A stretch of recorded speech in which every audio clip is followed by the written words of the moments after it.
Until 2025, 4.5 billion euros are expected to be invested in the Irish data center market. Joining me now is founder and president of Hosting Ireland, Garry Connolly, to talk more about the developments of the markets in the past 12 months and what's coming ahead. Garry, thanks a lot for joining me. Yeah, you're very welcome. So this 4.5 billion euros, it was a report that you commissioned recently and launched recently. Where is this money coming from? Are we only talking about data center operators? Are we talking about companies like Google and Facebook? Let's just dissect this 4.5 billion.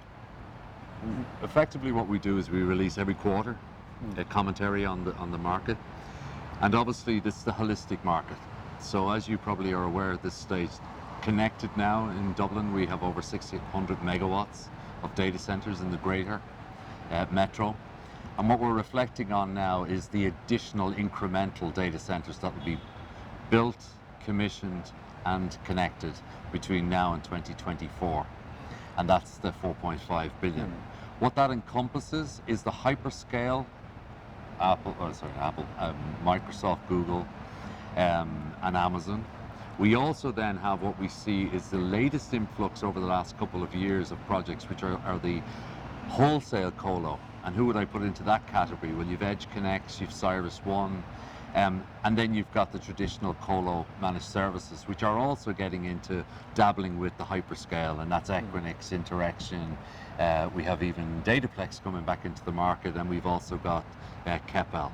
So when you aggregate all of that and some of the newer entrants, which would be the K2s of this world, that's where we've aggregated it all to say total spend on a data center asset class of 4.5 billion.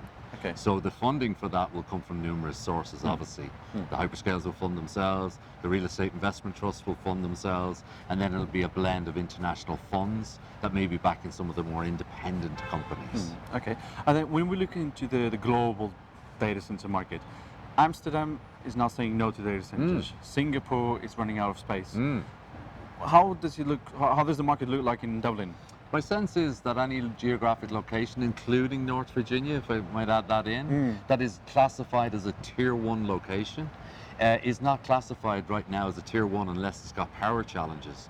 The magnitude of growth in such a short period of time, when you consider that most geographic areas have seen more energy growth in those cities in the past 9 years than the previous 90 as a result of data centers. So therefore what we're seeing is we've got to transition over to two things. One is the energy, but I think secondly, the more important thing, particularly for the Irish data center market, is that it's a renewable first now.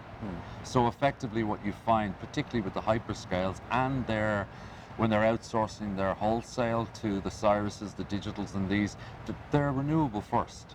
And right now, Ireland, as you probably are aware from today and the Minister and stuff, we have set ourselves a target of 70% on-grid from renewable sources by 2030. And that's doubling where we are now, we're at 37%.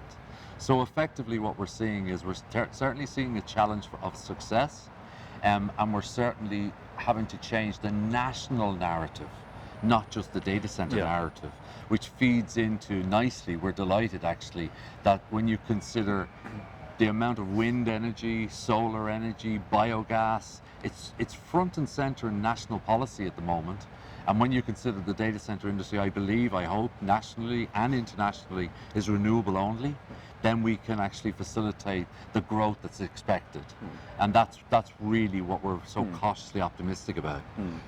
Because I don't think as global citizens or national citizens, we really want in anything, whether it's cars, data centers, constant carbon burning sources of energy. Take care of our home. I think ultimately, you know, we might wear a very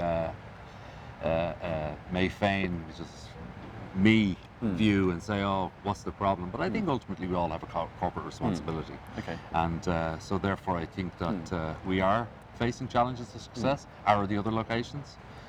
Because our national strategy seems to be aligned with decarbonising Ireland, that's positive for us. Okay, and picking up on the power picking up on the power topic, let's put it that way, Ireland or Dublin has been known for some of the lack of power, and a lot of initiatives from the government have come in now to start building more power, to expand the power grid and the power production. And we had a study a few weeks ago, a few months back, about 9 billion euros we needed to improve the grids over the next decades. Yeah. How would you answer a data center company if they come to you, have you got enough power to power my data center? The question is not coming up as much as I used to 2 years ago, but it's still coming up sometimes. But there's two sides to it. I think that ultimately when you consider we have visibility of right now to be constructed as part of that 4.5 billion, 1.3 gigawatts of a data center cluster in the greater Dublin area. The largest cluster right now in the world is just over 1 gig. Yeah. So ultimately, we just need to put things in perspective that this is an unprecedented growth, an unprecedented cluster with planning, with connections, ready to be built, 1.3 gig. That's just such a huge magnitude, right? Then you asked the second question, which was regarding how is it going to be funded? Well, it's going to be funded the same way as any other form of connection is funded in Ireland, that we will have our Airgrid, who are our national transmission carrier, will make offers to the connecting consumer, and the cost of the integration of the wind from the supply side and the consumer side will be factored into their connection charge. You know, I did see that report that you mentioned, and to me, it has to happen anyway. This is the irony of it. It was not just about data centers, It about data wasn't. centers in industrial plants. Yeah, So, it was the decarbonisation of the Irish electrical system, whether that's the Irish electrical system for decarbonising for cars, for heat pumps, for data centres, and obviously data centres that just happen to be a very large consumer, but nonetheless a consumer. What we're now seeing, which also should give us confidence, is over that same period, we've got Amazon as the first mover for over 120 megawatts of unsubsidized wind farms in Donegal and Cork. So if you, I'm not sure if you know the geography of Dublin or Ireland. no, it is good as you do for sure. But basically, currently, there's two opportunities for renewable wind, and that's onshore and offshore. And the offshore is being developed on the eastern seaboard, and an awful lot of the current wind onshore is in places like Donegal, Mayo, which is the Atlantic. So effectively what we're doing now is we're actually harvesting the renewable energy and bringing it to the data center cluster. And effectively Amazon now have gone ahead and bought directly unsubsidized up to 123 megawatts. Speeds up the trend, basically. It just speeds up the trend. Because when you have the demand, you then have the no inhibitors for the supply. And then when it comes to Dublin, another big thing that came out of this conference today, Datacloud Ireland, is maybe starting to build in different hubs across Ireland. Do you see any tier 2 cities across Ireland, so Cork, Limerick, any other places where data centers could start being built? Yeah, maybe. Yeah. I think it's a bit like when you look at the UK market as well, and you've got London and then you've got small outposts of. But one of the unique things about Ireland's data centre industry, and it's possibly unique about anywhere, is that we've 4 million people. Our data centre cluster of the 6 to be 1.3 is as a direct result of foreign direct investment. So you may have heard my keynote earlier. 20 years ago in March, we were the largest software exporter in the world. So now we've become the largest cluster. It's just the evolution of floppy disks to fibre.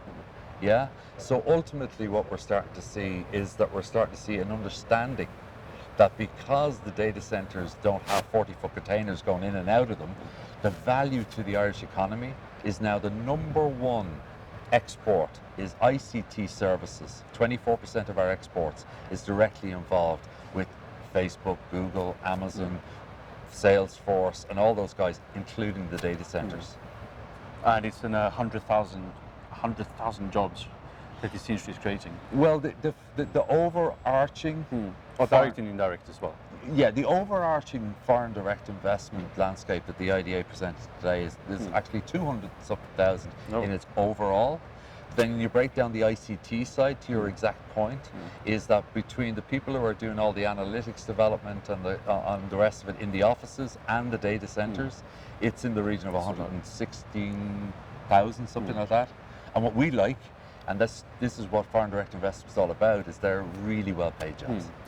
And they need cars, and they need houses and all that. And that is the purpose behind foreign direct investment. It makes the economy cycle. Exactly. And to your, just getting back to your thing, so our market is export.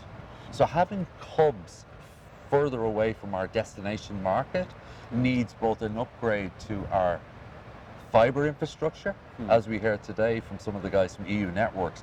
They have to have 16 diverse routes.